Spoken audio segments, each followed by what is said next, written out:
Unspoken Issues. We're going to take 5 minutes here real quick. I want to show you guys something, and then we'll get to the next three, I promise. Just real quick, any commentary you guys may have, this is what's on the shelves, August of 95 for Image Comics. I don't know if you can see much of what's going on there, but looks like we got Blood Wolf Summer Special. Freak Force? What is Alliance? I've never heard of Alliance. Oh, well, let's take a look here. Alliance. The Alliance is a Jim Valentino book. It's like never mind. I remember that. I've read it once, but I could not remember a goddamn thing about it if you put a gun to my head. Is that Psyblade Shy? Is that the first appearance of Witchblade? Yes, because she's on the cover. Where are we at here? We're talking, where's the cover at? Isn't that right? Dean, isn't that the first appearance of Witchblade? I cannot remember. Okay. The Witchblade Darkness stuff is a huge black hole for me. I've never read any of it. You've said that. Okay. No, I need to read it at some point, but right now I'm reading X-Men. We got our Cyber Force, Strike Force, Opposing Forces, #1 in there. I think I own that Chapel variant. I think that's I definitely have. No questions asked. Yeah. Oh, man, that's a badass variant. Oh, man, look at that thing. I'm telling you. It looks like we got Deadly Duo #2, which I think it ends at that point, doesn't it? Oh, no, it goes on. Yeah, I don't think it goes on. 3, 4. Okay, 4. The Martians, right? So. Oh, yeah. Yeah, I remember them. I remember seeing them there, and I was like, who the fuck are these dipshits? Extreme. I think it's a direct quote from that book. I think Dragon actually says that. There's a lot on the shelves for Image at this time. In 95, they are cranking stuff out, man. Prophet? Yeah. Oh, that issue of Savage Dragon is amazing. When he finally takes down Overlord. Oh, that was so good. Oh, yeah. We got a little Gru. Gru, jump from Epic to Image. You could buy it on the goddamn newsstand. Shaman's Tears. Blood Feud. Little Mike Grell. Blood Feud was top of my pile. Oh, wow. Team 1 was that early? Oh, man. Oh, yeah. Jeez. Yeah. Team 1 Stormwatch. Yeah. And we got Violator Badrock #2 and 3. On the Misters, you want to talk about Watchmen? That was Alan Moore. Yeah. In fact, he said this is the only thing he ever wrote that he liked more was Bad Rock Violator. What is going on? What is going on? And yeah, that's Bad Rock Violator. So we got Wildcats. Is this the point where? So that's him. That's Alan Moore. Alan Moore is doing some stuff here too.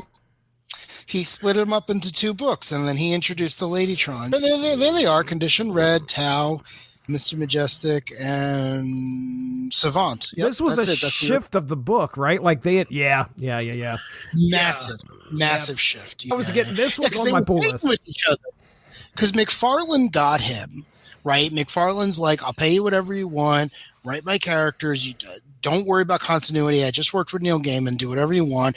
And then Jim Lee comes in, and Jim Lee's, why wouldn't you work on you want to do Wildcats? You can do whatever you want on Wildcats. And he's like, well, I want to ignore all your continuity and have fun. And then he's like, yeah, great. And then Liefeld comes in and says, well, you want to write Supreme? They pass them around. This is the same period of time where you get 1963. They used Jim Valentino had a connection to Alan Moore through, I think it was Rick Beach. Oh, yeah, you're right. You're right, because he did Legends of Shadow in 1963, and he did the Spawn issue as well. But once they got him there, he definitely bounced around and did something for everybody except for, I don't know if he ever did anything for Larson or Silvestri. Not that I can think of. If you think about it, it's the twin pillars of what he always said he wanted, right? Every interview where he complains about working with whoever, Marvel UK or Paul Levitz or Janet Kahn, it's always the same thing. It's like, I like to get a lot of money, and I don't want any notes from you people because my books always sell. And Image was like, we can pay you rates that don't match anything you've ever done before. They're astronomically higher, and we're not going to give you any notes because we all have signed Watchmen editions. You can do whatever you want. We're not going through the code. No, but I'm serious. That was probably unheard of. Like, even at 2000 AD, he had a ton of editors. So I always tell people the Spawn Wildcats crossover isn't what you would think of as a great book, but it's certainly not bad. It tells a story, so...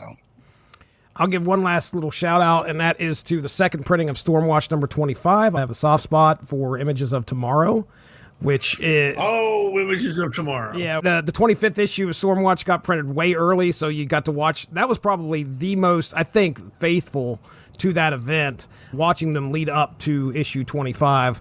So it was fun. It was a fun story. Brigade didn't make it. No, I don't think Brigade made it. No, Brigade didn't make it, no.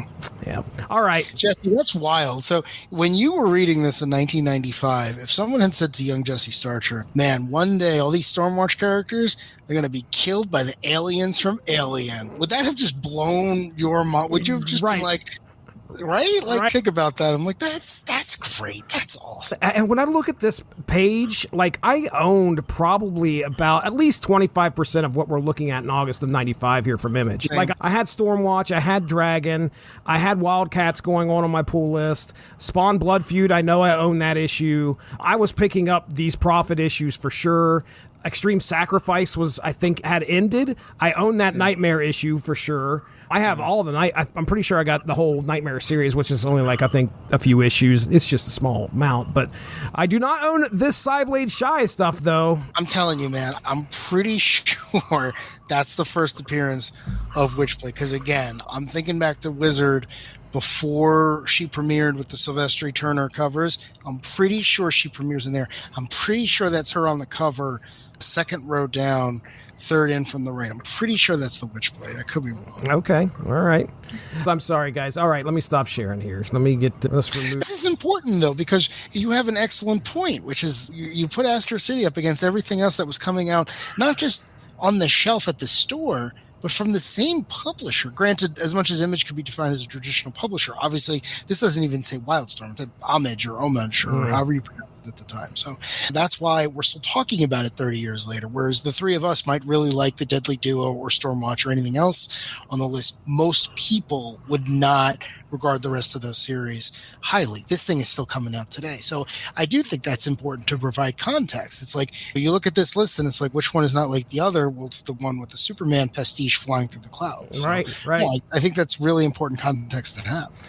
All right, let's get into the last. I will confirm it. Yeah, Cyblade Shy, Battle for Independence. That is Witchblade's first appearance. Oh, I knew Look it. at I was going that. to be so annoyed. Look at that. No. Coming too strong. Oh, very excited. Thank you for that.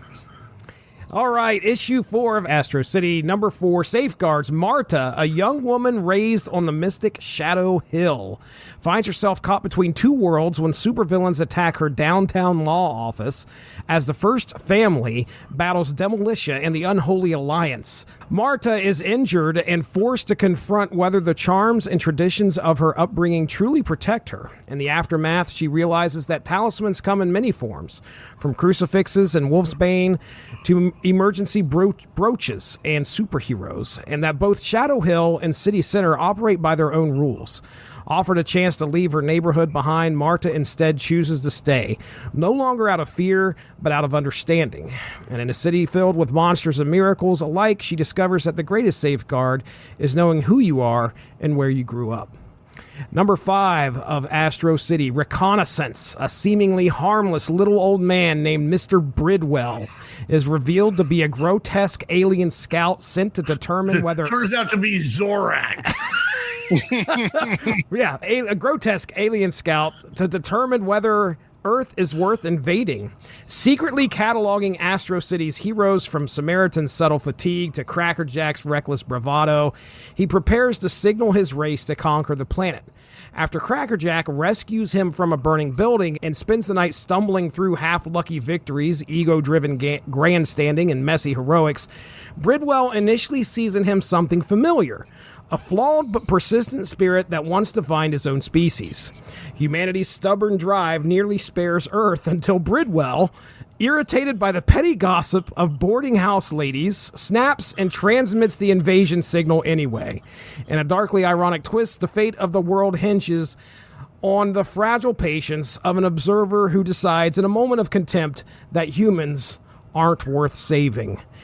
And then finally in issue 6, Dinner at 8, Samaritan and Winged Victory finally get a rare night off and discover that saving the world is easier than connecting with each other. After a failed attempt at a public dinner, they retreat to anonymity and share their origins. Samaritan reveals he's a time traveler who prevented an apocalypse triggered by the Challenger disaster, sacrificing his own future in the process, while Winged Victory explains her mission to empower women through both action and symbolism. Their philosophies clash, utilitarian vigilance versus intentional messaging, but in a quiet moment between crises, they find understanding. They share a kiss, just as new emergencies call them away, flying in opposite directions, but not before she whispers back in his own words, "There's always hope." So there you go. That is issues 4, 5, and 6. Darry, we'll start with you. Issue 4 was probably one of the hardest ones for me to decipher. I'm always looking for a message now that I get trained for that in these first 3 issues of Astro City. And I'm like, okay, what's issue 4 going to be about? Can you shed some light on it for me? I think I have my theories, but do you see anything in issue 4 specifically that stands out to you? Yeah, issue 4 is Marta, right? Yeah. Yeah, well, to me, the message of that story is what is terrifying and what is commonplace depends on your perspective. And I felt like that was his way of saying, yeah, you want to look up and you want to see all the superheroes, but the fact that your office building might get blown up by a bunch of people you barely know their names of is terrifying. You might choose the terror that you already know, where the hanged man floats around your street corner and there are vampires and everything else. You have to try to deal with that. That's not foreign to you. That's where you were raised. You're going to do the books for the butcher over some law firm. I really like that because everyone that Marta works with in City Center would rather risk death by a guy named Flamethrower than have to go home to where she goes, where the night people live. All these other horrors, we see tendrils reaching out to her, but Marta's not terrified because she was raised that way. She understands equilibrium. So to me, it was just a matter of perspective. And that issue is what you live in fear of can be commonplace for someone else, vice versa. Obviously, the woman who's dating the member of the first family, the Fantastic Four analog, she's not even really all that upset. She taps her communicator badge. The Fantastic Four show up. They defeat the villains. Very prominently, they say no one died. And then everyone goes home at night and they're like, oh yeah, that happened, but that's why we live here. We know we're probably going to be safe. So I thought it was just a really cool take on perspective. I tell you, every time I read this issue, I'm heartbroken when at the end of the issue, she ultimately decides to stay within her community and quit her job and abandon City Center. Yeah, because I always feel like she got so far and she really seemed to be interested. She halfway through the story, she wants to get the apartment in the city, make friends, do all of this stuff. And then she goes through this terrible tragedy and she's like, nah, man, my old world parents were right. I should stay where I know. So that always is a little sad, but at the same time, she could come back later. I don't remember if she does, but maybe she does. I don't think so. I took it a little bit differently. I felt like she realized that there wasn't much, as much as she held City Center on such high esteem and how different it was from where she was. She realized at the end of the story that it wasn't much different. Oh, okay. And she felt like, okay, well, I could kick it here instead of really, and I could definitely see it from your point of view too. Like it does feel like she's giving up so much, like she's not wanting to grow and go forward. But I think she learned something in that whole event that it's okay to stay here, and that culture and all that means something more than what she actually gave it credit for, I guess. So that was my take on it. Yeah, she certainly seems happy, which I think is the most important part. She's not sitting there like, this is miserable. It's like, no, she's talking about how much she loves her community and where she's from. So it's not a bad thing. It's just, I don't know. Part of me is just like, oh man, all those adventures she's not going to experience now. She's going to be staying home. Well, she's going to experience different adventures with vampire ghosts. Vampire ghosts. Hanging Man. Yeah, the Hanged Man. Oh, what a great That design. Was an image too. Like an image. When you turn the page and you see him kind of floating through and he's got the news hanging off, it was pretty freaky. I know you guys have already mentioned this, but Brent Anderson he's just a talent. There's no other way of describing it. He's this weird cross between Neil Adams and I don't even know who else, but it's just like, damn. Every time he draws a character. Paul Smith. Oh, yes. Perfect. Well said. Thank you for that. Yeah, but I could look at his art all day. You guys mentioned God Loves Man Kills earlier, and I think that's the best X-Men story ever written. And a large part of it is his artwork, and his sense of design is great. It really is. He did another book that I'm very fond of at Marvel called Strike Force Morituri, and that's another book where it's like that didn't look like anything else on the stands, and it was better for it. Dean, did you have anything to add there about issue 4? I thought the ending was regressive. Okay. I felt like he said it felt paternalistic. I disagree. Like, honestly, it doesn't have to, but it felt that way to me. Normally, I don't normally do this, but I'm like, honestly, they shouldn't have given us an ending. They should have been like, well, listen, you have talismans that protect you no matter where you are. So which talismans do I choose? And then just leave it open-ended. Leave it open-ended, because either way, you feel like she's either betraying her family or she's betraying herself. You can't win the way you set up this juxtaposition of characters. So I would have just left it there. And you could come back to it later, because he comes back to a lot of stuff later. But no, I felt like it was bad for the character. The letters page talked about it too, that like it was very controversial. Really? That they were like, that like people got into it a little bit back and forth. Okay. Issue 5, by the way, introduces one of my favorite characters, and that's Crackerjack. I absolutely love Crackerjack for some reason. I love him. Crackerjack has quite the story arc in front of him. He's just this jerk, but he's got a good heart. He comes in there and he's taken credit for these two ladies who obviously had done this stakeout. He hops in there. Nobody likes this guy. Like, nobody wants him around. He's going out with Quarrel. Quarrel. Which is, by the way, do we get to meet Quarrel in here? I cannot remember. Well, she's a member of the Honor Guard. The Honor Guard. So, okay. We met her earlier. Right in the first issue, probably. Yeah, because she's like, you're almost late, Samaritan. And they're like, you shut up, Samaritan's never missed a meeting. Which is more than I could say for you, Quarrel. Yeah, I like her because my headcanon is that she's the Hawkeye analog, and Busiek has said that Hawkeye is his favorite Avenger, and that made him my favorite Avenger. So I always think, well, Quarrel's written with the same voice that he would give Clint Barton. See, I thought they were Green Arrow, Black Canary analogs. Okay. I got to be honest with you. I don't think Busiek likes DC very much. I'm just going to put that out there. I don't have any evidence to support that. Okay. That's just a wild hot take. So. And also, nothing has to be a straight analog of anything. There's obviously influence. True. Little old ladies doom humanity. You're telling me that all those people who, and I quote, wouldn't stop twittering about their poor neighbor, they didn't all vote for Trump? Like, come on, man. You let that happen. Let that happen. Oh, yeah. Absolutely. Bad people and just spreading rumors, spreading lies, just being buzz. You ain't got to be buzz. Just mind your own. I thought it was so interesting that Bridwell, I don't know if we ever got an actual name for the alien, but Bridwell is his human name. Do you know why he's called Bridwell? No. So E. Nelson. Oh, well, history. Darry's going to tell you. History Easter egg. So it's history string. E. Nelson Bridwell was a writer at DC, one of their best. He wrote some of my favorite Captain Marvel stories back in the 70s when they finally got the rights to him.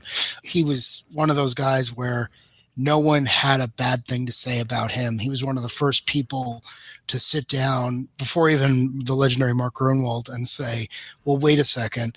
Did anyone write down the continuity of the stories? So when you see Mr. Bridwell doing that in the park, it's a reference to that. I don't know that Nelson Bridwell was the one who created the Who's Who. It wouldn't surprise me if he was. I think that's after his time. I think you're 100% right. But I think he inspired it. I think he did, because I think like he had like an encyclopedic knowledge, and he was very approachable and forthcoming, and he'd be happy to answer questions. He did unfortunately pass away at a pretty early age, so he was not around when this book was published, but I thought that was a nice tribute to him. I thought that was really well done. No, that's really cool. Yeah, I didn't know that, because that's you didn't recognize Bureau Island. Bureau for Charlie Bureau, creator of Daredevil. Charlie yes, Bureau, sir. Yeah. Yes, sir. Golden Age Daredevil. Yeah. You know about the Golden Age Daredevil, Jesse? A little bit, not a whole lot. He fought Hitler.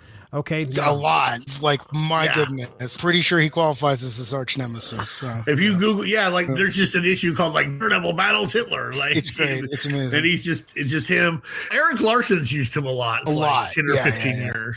Except, I don't like saying a bad thing about Eric Larson. I love Eric Larson. He made the Golden Age Daredevil not be a mute. And that annoyed me, I got to say. There's precedent for it. But when I read it, I was like, that's his defining thing. He doesn't talk. So that was a little annoying. Well, yeah. He ruined the Daredevil for you. I know. I'm You're like, I was looking for that Snake Eyes effect. That's true. I complained on the last episode about Snake Eyes, and here I am saying he gave him a monologue. You're right, Dean. Call me out. Call out that hypocrisy. I wasn't trying to call you out. I was just No, you're 100%. You're 100% right. You really are. And then my final notes, I'll just move into issue 6 here real quick. This was a great issue. Just watching these two superheroes try to have a normal night with not having to worry about any of the crises going on. Their team's taking care of it. So they've got to try and go out and do something together. And they don't know what the hell to do. And so they decide at first it's Winged Victory's like, let's just go out in our costumes. Let's see what happens. Let's go make a fuss. And they go and they land at this beautiful restaurant. And they walk in and, of course, they make a fuss. And he mentions that they just finish their drinks and they get the hell out. Like I don't think they eat dinner because everybody is coming up to them and asking them for autographs, even though they got the privacy screen. It's like that episode of Hogan Knows Best. What was it? Hogan Knows Best. Him and Linda are out trying to just have a night, and everybody keeps coming up to him. I never saw that episode, but it doesn't surprise me. Just like Hulk Hogan and the Samaritan, exactly the same. Mm-hmm. Yeah, that's what I was thinking.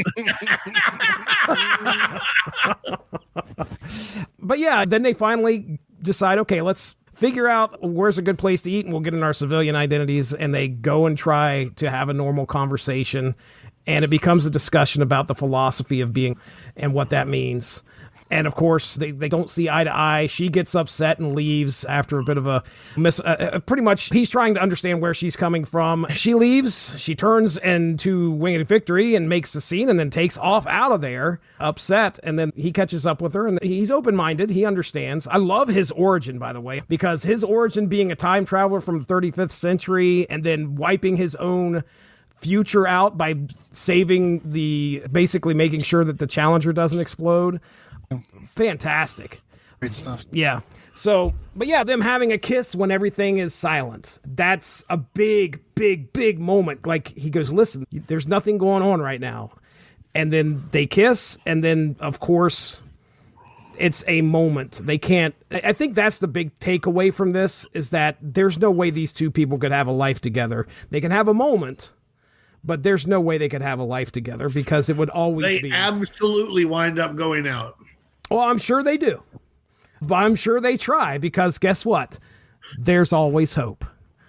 Maybe. No, like it's in the books, man. No, I'd say I'm agreeing with you. I'm sure that it is. Oh, okay. I thought you were like, no, I'm not. That's really like, no, they do it. I'm sure that they do because what they end up saying here at the end of this is that there's always hope that something could happen. And I'm sure that these two want to be together, but you could just tell that I think that was like the tragic thing that I walked away with at the end of issue 6 was like, man, I don't know if they could succeed together because it would always be some other crisis going on what they had to be in. Issue 6, by the way, is the first time I realized that Asa Martin was a rearranging of the letters of Samaritan, by the way. So, it is? Yeah. I never realized that. That's amazing. I just assumed that was his name from the future. I contributed. Oh my gosh. Oh, wow. You know, I was sitting here too, and I was thinking, Ace is a weird first It is. That's what I was thinking. I was like, what a weird name. That's a definitely 35th century name. But the surname is so mundane, it didn't even occur to me that they would be a rearranging of the letters. Oh my God, I can't believe in 30 years I've never realized that. Thank you, Jesse. The Crackerjack issue, the Bridwell issue, I love because of how dense it is. Like one of the great things about Astro City is since he's not beholden to any other books, he can just go, right? So Crackerjack is used to introduce the two women staking out the museum, the alien invasion, all these villains and everything else. And it's so great because I was reading it today and I kept having to go back and being like, wait a second, do I know them? And realizing, oh no, but they're going to come back 20 issues from now. I think it turns out they're a lesbian couple or something like that. But this whole thing where it's like every time Busiek and Anderson show you a part of the world, it exists even if you're not seeing the full rendering now. And again, if you keep going out and you keep reading the entire thing, like I assume at some point you see the alien invasion that gets initiated here. I don't remember if that's the case, but it certainly seems like a hell of a setup for a future event. So I really appreciate how dense it was. And even when the issue ends and he decides to send the message, Crackerjack is still an active hero. And I think that's great because I love the idea that there are like real true superheroes dealing with threats, but at the same time there's a guy who's just dressed in a terrible costume and who's getting by on dumb luck, because it shows the full spectrum of the genre. It's not just the Zack Snyder type A-list guys. It's like, no, it's all these schlubs too. So I thought it was really good. I thought it showed a nuanced side to everything. Can you imagine how upset he must have been in the issue when they told him you were going to Montana?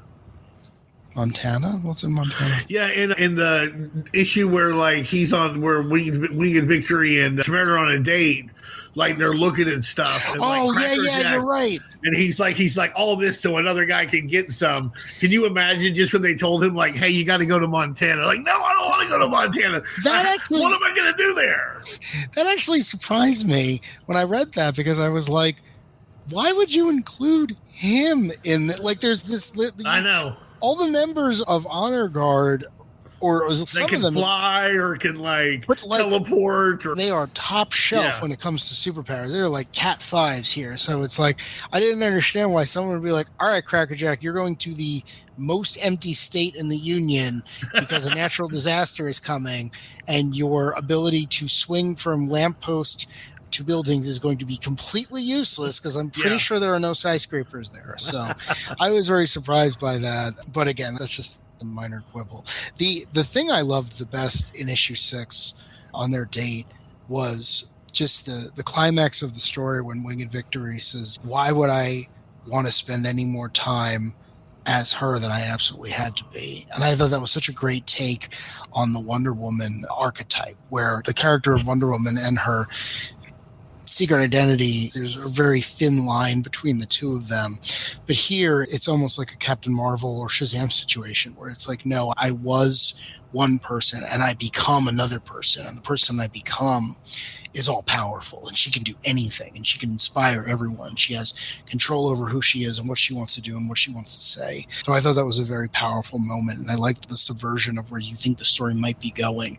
Like even when she tells him, this isn't my apartment, this is someone I work with's apartment. I don't even bother keeping an apartment. Like she's trying to feign being mundane because she thinks that's what he, like, she's like, oh, you must have a normal life. You're going to show up here as your civilian identity. And then he talks about breaking through the skylight or something. So it's funny to watch these two people come at the most common situation from very different perspectives. It's like I was saying before with the way Alan Moore and Mark Gruenwald will look at the same finish line. I thought it was a really well done take. I love that the first time you see them in their civilian identities, they're at a McDonald's. I thought that was great. It's like, where can we go? We can get to any restaurant in the world, but we have to do this other thing. And then instead of just, they go into civilian identities and they realize, well, we can no longer get into the top shelf restaurants. Where can we go? And it's like, well, we're going to McDonald's. And it's just, it's so common because they're talking about this, like these tectonic conversations, but they're doing it while like people are like nudging them or whatever. And I thought it was just, Busiek really understands the characters before he writes a single word of their dog. And he understands McDonald's. For whatever reason, someone bumps into you if you're eating there. There's plenty of room. Happens every time, man. Plenty of room. What are you doing? Stop running into me. Stop running into me, or I'm gonna like cut you down with my magic super sword. The whole conversation that they had, I think, was fantastic. Just watching them, just like you said, come from two different angles at this. And then they talk about, like, Samaritan is very... We saw it in the first issue. We also learn that he is a time traveler. So I think that I think he has time anxiety. Like that is something that really bothers him. Like he is, and he poses that question about how, like, okay, if there's a man and there's a woman, both drowning. Which one would you save first? What a question that was. And she was like, well, I want to portray something that women can look up to, so I'm going to save the woman. It's just one of those conversations where two heroes have to sit down and figure out actually what they want their heroism to be. Is it going to be maximum lives saved? Is it going to be a situation where it's, I want to be able to bestow some type of moral identity? Or am I inspiring a certain group of people to do something?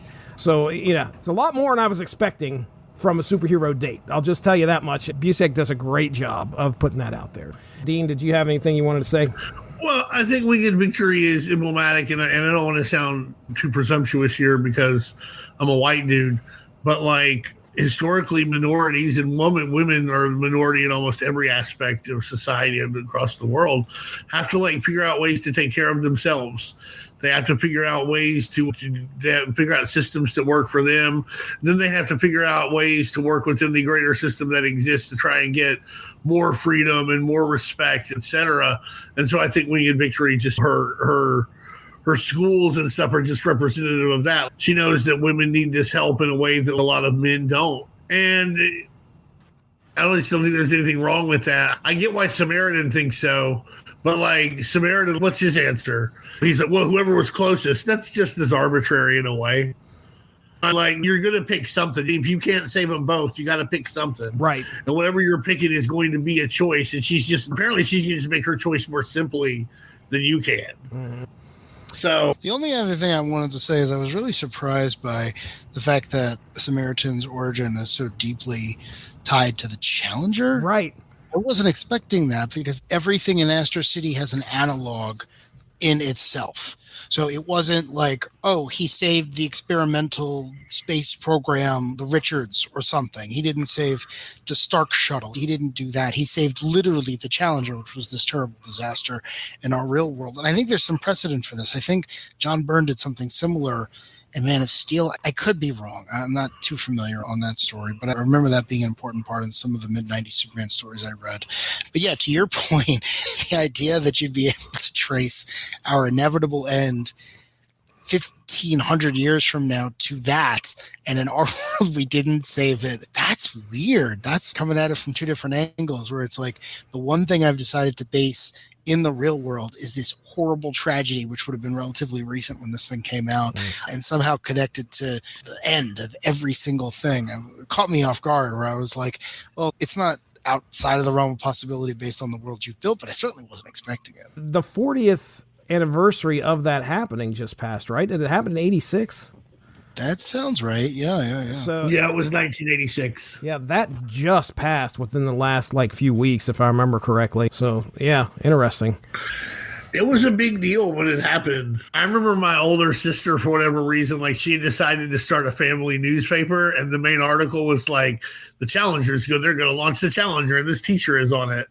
And then I remember watching it blow up 2 days after she this newspaper that was just really just her. She had written on some notebook paper and made us all read it. The shuttle, I didn't think about it. I've read this a few times, and I didn't think about it until this time. Samaritan, stopping that is an analog in and of itself to Superman's first appearance, where he saves a plane.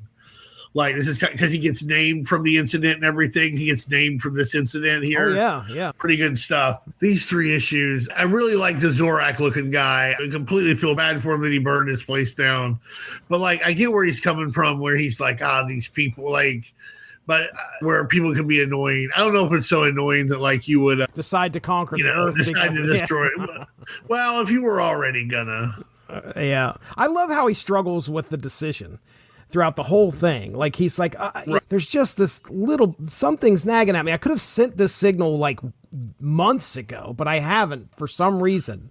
And we kind of watch okay, great. Maybe there's something to root for here. And then he's well, I'm going to hinge everything on Crackerjack. And you're oh, geez, facepalm. It's just crying out loud. This guy. Crackerjack loses his record collection. I love that. Yeah. Yep. The date issue, I think, is a really good issue. I like them going back and forth. I think it's cool that the Samaritan and Winged Victory strike up a relationship there. I think also Seeing them in all the different settings and watching them spy on their various people who are helping out so they can go on this date. I really thought it was neat to see them in different ways, but like no matter where they were still doing the same thing. I also agree with Samaritan that perhaps she was retreating from her civilian self, but also he might have been nicer about it. Yeah. I have a feeling it's set right out there at the beginning of his social issues, or I should say social interaction may not be the strong suit of that man. Although he's open-minded, he's probably a whiz in the 35th century or whatever. Like in the 35th century, he's like, he got it all down, but like we do things differently. Issue 4, that's Marta, right? Marta, yeah. Mm-hmm. Okay, good. So yeah, I already said earlier, I thought that issue ended regressively, but I liked the rest of it. I liked how they don't get good TV reception there, but I also wonder why she doesn't get cable, because, like, come on, cable exists by now, right? You would think. They've got seismometers. They should have cable. Man, I don't know. Comcast might not run lines out there because it turns out it's too expensive on the upkeep with the tentacle monsters always tearing them down or something. I don't know. Yeah. Too many poltergeists. I kind of like the idea that they actually have cable and 100 different channels, and the magic of the area just won't allow it. Based on how high you are up and wherever the signal's coming in, you guys should actually have the best service of everything, and whatever is keeping the hanged man floating above street corners is like, nah, you're getting half a channel 4 and you're gonna love it. Yeah, you're gonna really love it. The bunny ears are struggling, trust me. You can't do it. Yeah, that's good stuff. No, I live next to a mountain, and we had a satellite that, like, it was huge. We had an antenna, not a satellite. We had an antenna that was huge outside that you had to go like twist. And if you twisted it one direction, you got this channel. And if you twisted another, and everything was right, you'd get the channels from Little Rock. But you never got you'd get channel 4 pretty good and channel 7 okay, but you would never get channel 11 great. Did you manually trying to watch CBS? That was CBS. Were you manually going out there and twisting it? Yeah. Yeah, it was upscale for the person that had the motorized antenna thing downstairs. They didn't have to go outside. They could just twist the little knob and twist the antenna. Yeah, that was big living back then. Yeah. Cable was better. Oh, yes, it was. When we got cable, I was like, what a different world. But I like the Marta issue a lot because it's the age-old question of tradition versus new. Like I said, I don't normally say something should have ended differently, but I just feel like you should let the reader make whatever choice in this case instead of hammering things down.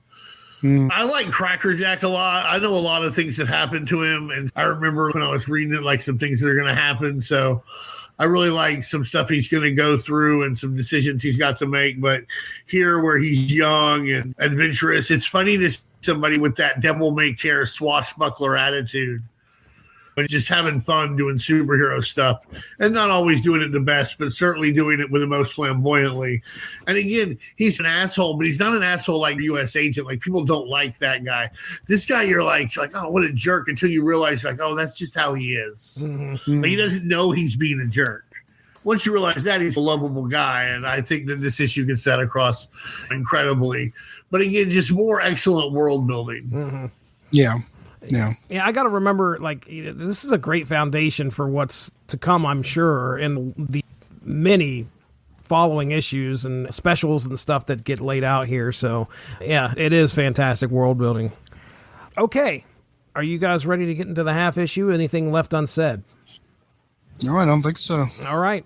It's weird, too, because I feel like no complaints. I don't know if we've had that ever in a while. It's funny, too. It's one of those things where it's like, well, it's 10 out of 10. You should all go read it if you haven't. I imagine you probably have, but go. I have heard so much about this series that it really surprises me it's taken me this long to get to it, because I've heard so much good about it. I got the trade. I never read the trade, but I got it in a box full of stuff. I can't wait to read it. And everybody's like, well, yeah, it's a great story. You need to read it. And I'm like, oh, okay, maybe I will someday. So, yeah, no complaints for me at all.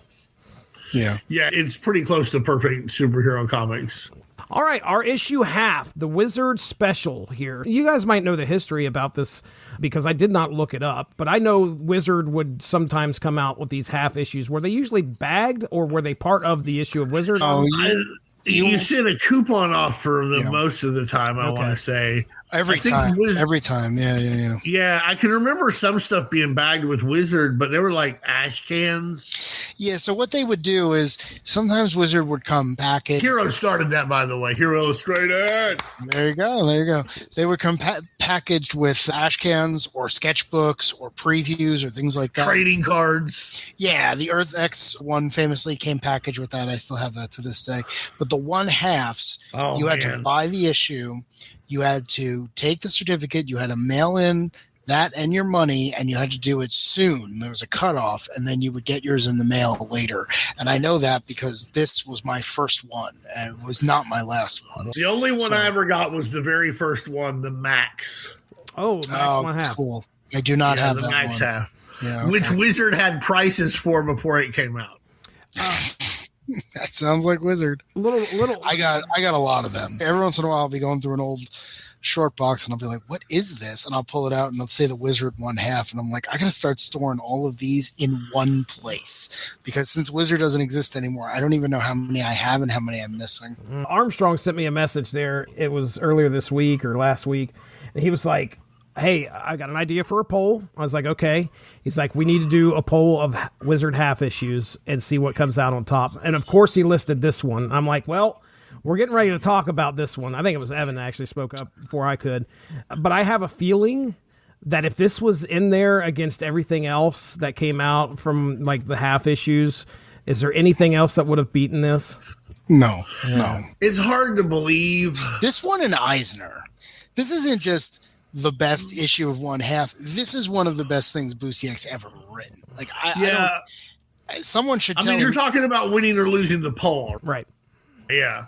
The only thing I can see that would possibly challenge it would be the Max half just because it was first. And there's a nostalgia for that. Like, it felt big and hype, and some people might remember that. But it's hard to see anything other than this one winning. Yeah. All right. Well, let me go ahead and summarize what happens in the half issue of Astro City. The nearness of you. Ordinary citizen Michael Tinachek is haunted by vivid dreams of a woman named Miranda, a woman he knows intimately, loves deeply, and yet cannot prove ever existed. As the dreams intensify and begin unraveling his waking life, the mysterious hanged man appears and reveals the truth. Years ago, a temporal villain's battle with the Lord of Time fractured reality, and though the timeline was restored, a tiny miscalculation erased Miranda from existence by preventing her grandparents from ever meeting. Michael alone retains the emotional imprint of the life they shared, a bond strong enough to leave a scar in the fabric of time itself. Offered the chance to forget and ease his pain, he refuses, choosing instead to carry the memory of a love the world has lost. And in the end, he sleeps peacefully, knowing that even if history denies it, their love was real. And that is enough. Dean, I will let you go first on this one. Well, I'm a sap, so I read it today. Every time I read it, I cry. It's such a beautiful story. And it's such a great superhero romance story. It's probably the best romance comic that has superheroes involved in it. And I always just get a chill at the end where the hangman, where he's like, hey, what do other people do? Because apparently he's not the only person who has this like problem. What do they do? He's like, oh, no one ever forgets. No one ever forgets. No one ever forgets. I'm tearing up now thinking about it. Yeah. That's such a powerful love. Like, my love is so powerful that like this quasi God entity has to come and make me feel better because my love is so powerful. My dreams are starting to threaten the reality they rewrote. I can't possibly imagine forgetting it, even though I will never have anything like it. And of course, this guy winds up important in the stories. He goes on to like start a support group for people who lost loved ones during superhero attacks and stuff. Yeah. But yeah, no one ever forgets. It's like one of the most powerful moments in comic book history. Oh, it cuts you right to your core. It really does. Yeah, the big thing that I'm going into this and I'm like, oh my goodness, we're talking about a crisis level event and all this great, big, super heroic battle happened. And again, Busiek takes us back to what happens to the individual, the person that lost something because of something that these people... And yeah, it's very powerful. Darry, what were you going to say there, buddy? I love that the crisis, for lack of a better term, has such a mundane follow-up. Like, sometimes these things happen, and then you have to follow all of these stupid little changes to the continuity to try to figure out what matters and what doesn't. And I love that here it's something so small and so simple, where it's like we stitched all of reality back together as best we could. We were off by one day for something, and as a result, your wife no longer exists. And it's just one of those little things where only in Astro City could you really... Now I feel like it's more common. Back then it's like, no, I know the big event happened. I know the outcome of that. We're not going to show you all of the heroes gathering together to fight for everything. We're going to focus on this one small outcome. And then going into it as well, I love that it was this tiny little supervillain who causes it. A guy who's dressed like a referee, who has the ability to stop time, who's tired of everyone picking on him because he's trying to like rob a bank or whatever. And then he's like, what? I think I could probably do more with this technology. And then the next time you see him, he's punching God in the mouth. Right. Again, that's such a perfect Astro City thing where it's like, I'm sure there was a villain in the Golden Age who could stop time because they wanted to rob the post office. And Kronos did it, the Silver Age. Or Kronos is a perfect example of what I'm talking about, where he could do all these amazing time-stopping shenanigans, and he does on the Justice League show become this type of villain. That was probably based on this story now that I'm thinking about it. But here, I love that it's not a world-conquering foe or a cosmic foe. It's the guy who's dressed like he's working at Foot Locker. Mm-hmm. I really enjoyed that. And again, what is this entire story? 10 pages? It's just, it's perfect. It's so good. It's just, goddamn. I also want to say to Michael, right? Yep. That's the character. You can't call Chet that late, bro. No. It's asleep, man. When people get in their sleep cycles, it's very important to like stick to them. You're calling Chet, you're like, hey, Chet, I know it's late, but remember this person from 6th grade? Fuck you, don't do that. I feel bad for you, but don't bother Chet late at night. Michael's desperate. Funny. He's desperate. Yeah, absolutely. I totally understand. He's trying to reclaim his sanity and a lost love. But it was just funny where he's like, Chad, I'm sorry. I know it's late, but remember 6th grade? I got hung up on your ass, too. This is what people had to do before social media. Right, dude? You couldn't message somebody. You couldn't. Yeah, oh, man. You couldn't. You could. They just had to have CompuServe, like you. Wait, is CompuServe a real thing, or did you guys just make that? Yeah, CompuServe is a real thing. Okay. Yeah. It was like AOL Usenet, or Prodigy. Or was that something else?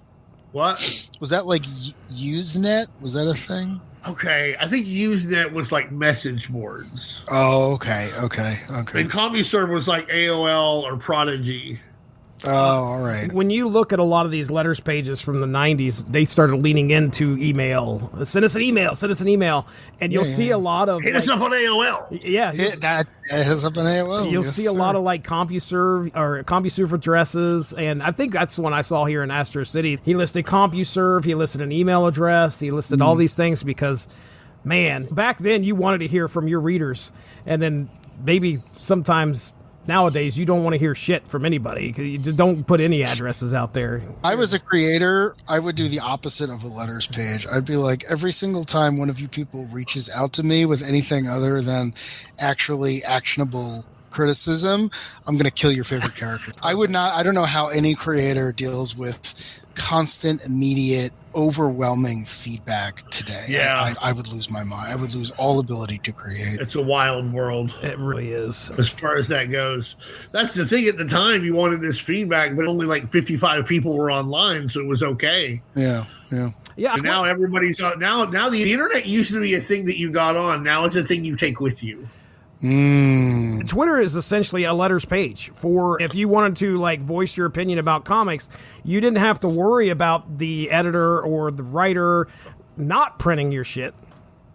because Twitter or whatever is a situation where you can it can be printed and you don't have to worry about. I tweeted Jimmy Palmiotti, who wrote All Star Western, because I did not like the way he used anarchists in All Star Western. I let him know.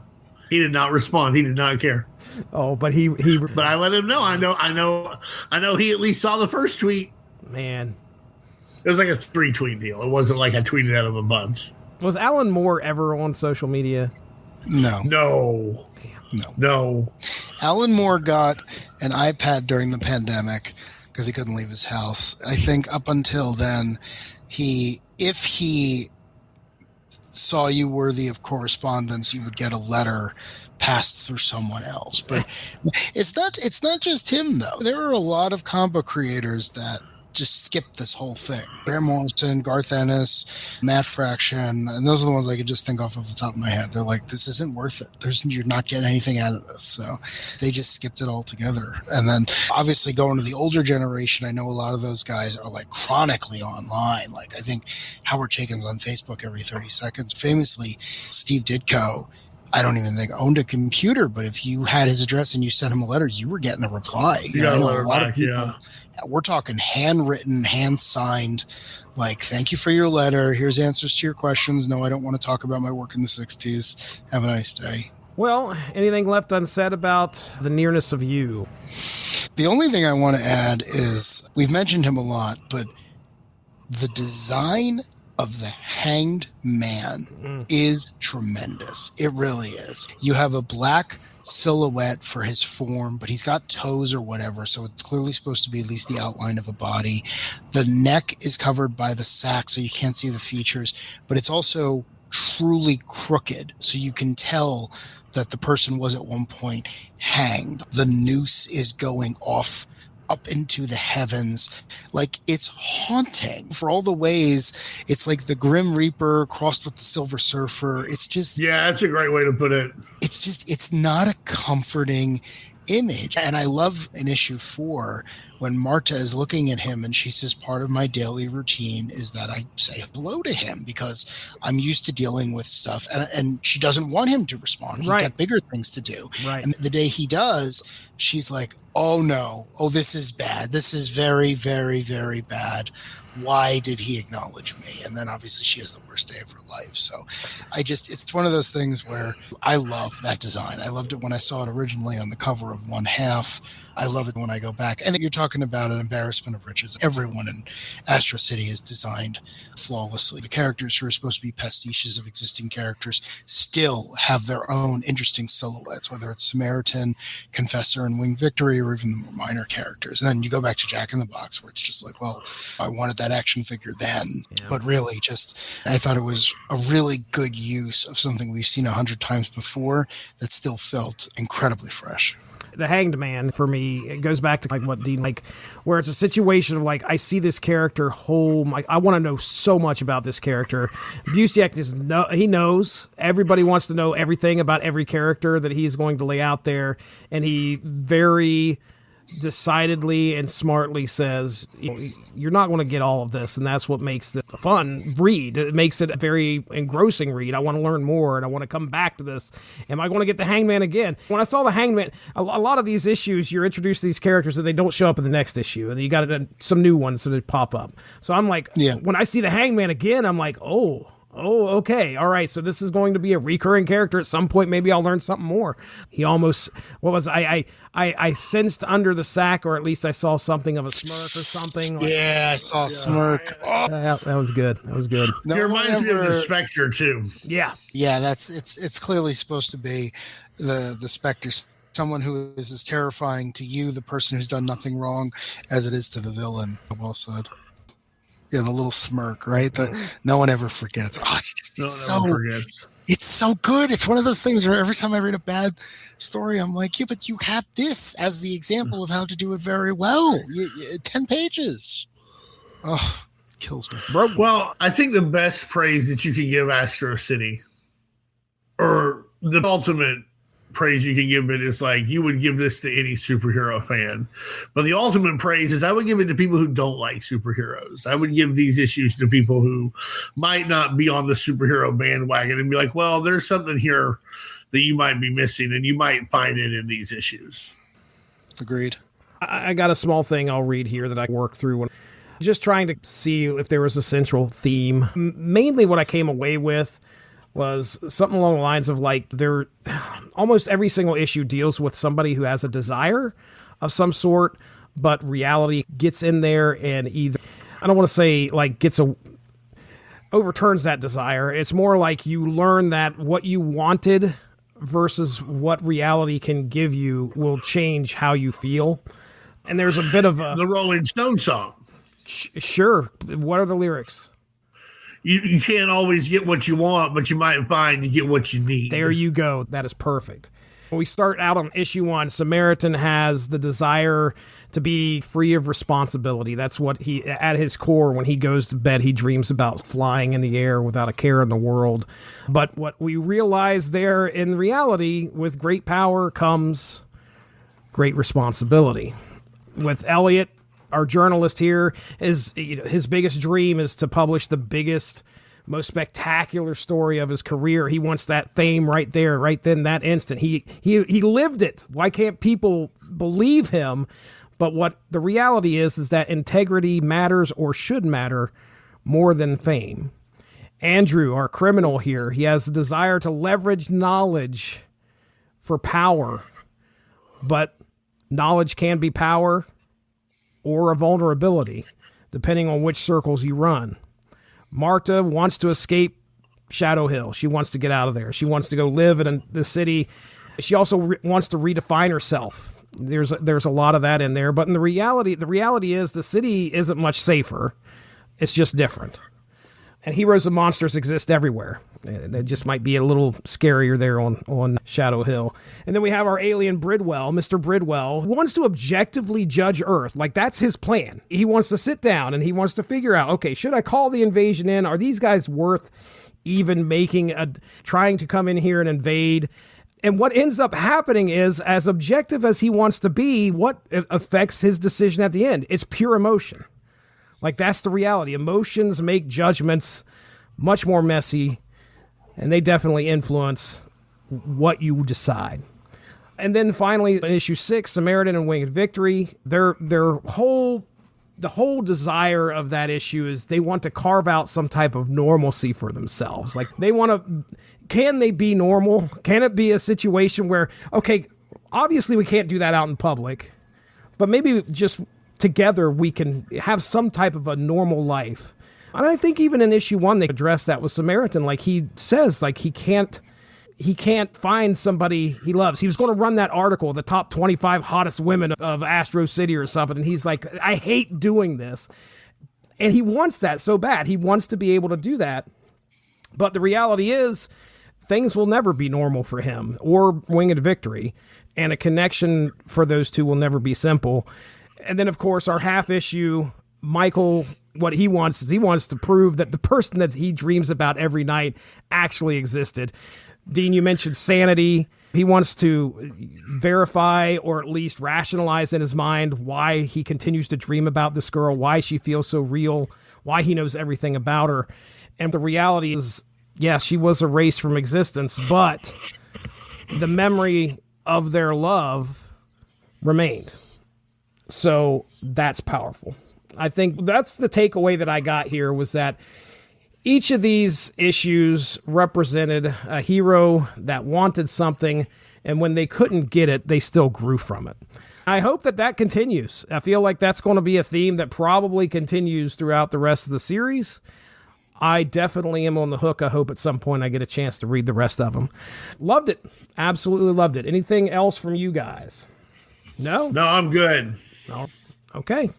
Well, let's go ahead and get on into plugs here. Dean Compton, tell them all about the Unspoken Decade. We're at the UnspokenDecade.com. Lots of articles there for you to check out. Semi fans taking care of business. Also find us on Facebook. And also, while you're on Facebook, check out our house ad group, Comic Book House Ads. Go ahead and check that out and join us. If you're into house ads, you'll like it. And if you're not into house ads, you might still like it because you'll find some art that you hadn't seen. Yeah, and real quick, shout out to Speeding Bullet Comics, Matthew Price. Yeah. They are actually doing a book club. I don't know if it's happened yet, or will be within the next couple days, on, I think, the first few issues of Astro City. So they're doing it. The first Metro book. Is the first Metro book. So that's 1 through 6 and then 1 through 12, the second volume.